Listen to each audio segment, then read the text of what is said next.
Good morning to you. Fieldcraft Survival. A little different woods walk for me, you all. Thanks for joining me.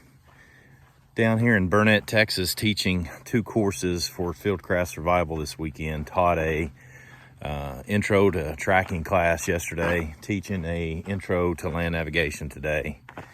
And one of the things that comes up, the way we've always done things at Nature Reliance School, and Fieldcraft has basically told me to do whatever I want to do as far as these topics are concerned, is I really like to get people dirt time. There's a certain amount of academic understanding, particularly as it relates to land navigation. So we'll do some classroom work today. But people learn 3 different ways. So you can learn by watching people do things. You can learn by listening to people talk about things. And then you learn by doing things. And for physical skills like tracking, land navigation, there's definitely a fair amount of academic time, maybe if you want to call it classroom time, because sometimes it's in the classroom, sometimes it's not. And that's beneficial. And the reason I think it's beneficial is because you don't have the stress of being in the weather or whatever's going on around you. You have that downtime where you can relax, at least from dealing with the physical confrontations of the environment, and study, get things in your head. But 80% of your learning, the way I look at it, 80% of your learning should come from doing things.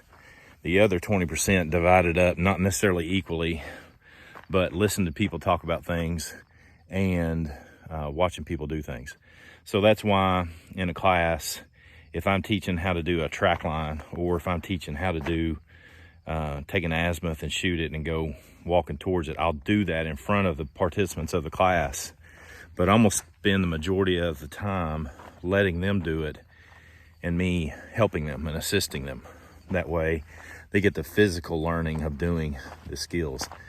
And I think it's critical. And there's a lot of research that goes behind what I just said, but that's our methodology. So today, for example, and again, navigations are really academic understanding.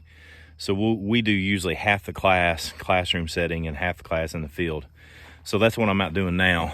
And just for those of you who are watching that want to teach others, here's what I do on a 1-day class. This is just a 1-day class. We teach land nav in a 3-day class. It probably should be a week, if not more. But you've got all these cut throughs right here, all these different roads in this particular property. And so I'll probably set up about 10 points from people to navigate from one to the other. And we got a big class, about 20 people. So it's going to be difficult to manage everybody. But I'll send them down through here the first 4 or 5 and have them pretty much on the road. They still have to do their pace count. They still have to take their proper compass reading, but it gives them a little bit of safety. And particularly for us as the instructors, me and Jared, Army Mace on Instagram, he's assisting in this class, and he's an infantryman, 14 years in the Army, so he probably knows the subject better than I do. But in that regard, it gives me and him the opportunity to manage everybody, keep everybody safe, make sure everybody's doing what we want them to do, and then taking it from there. Sorry, I had to cut that off. There was a vehicle coming on the road I was standing on.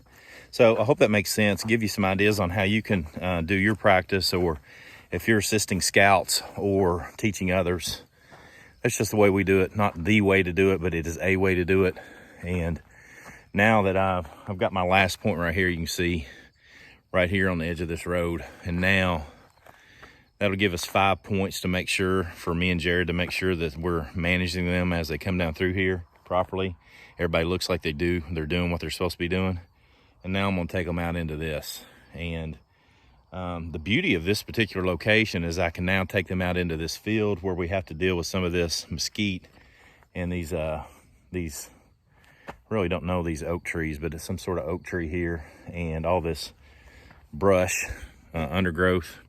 They'll have to navigate around that, and then I'm gonna put them all the way up into that really thick junk up there where they have to bunny hop with one another and navigate in that manner. So I don't think personally it does any good to take a group of people when you're responsible for teaching them and just throw them to the wolves.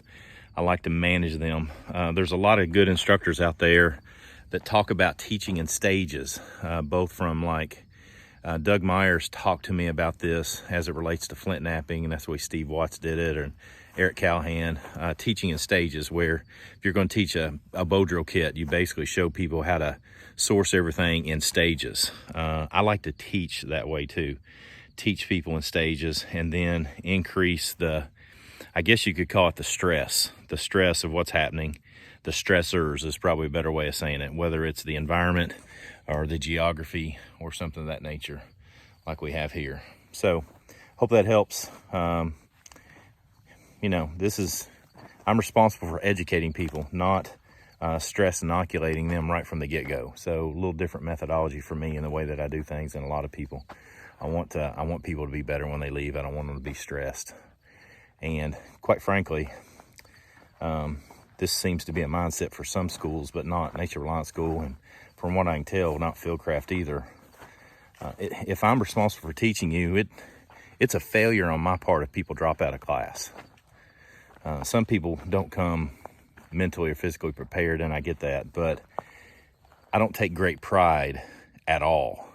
Matter of fact, I just simply look at it as a failure if people come to class and they don't make it out learning something. So this is not Special Forces selection, you all. This is a land nav class. This is a tracking class. This is survival.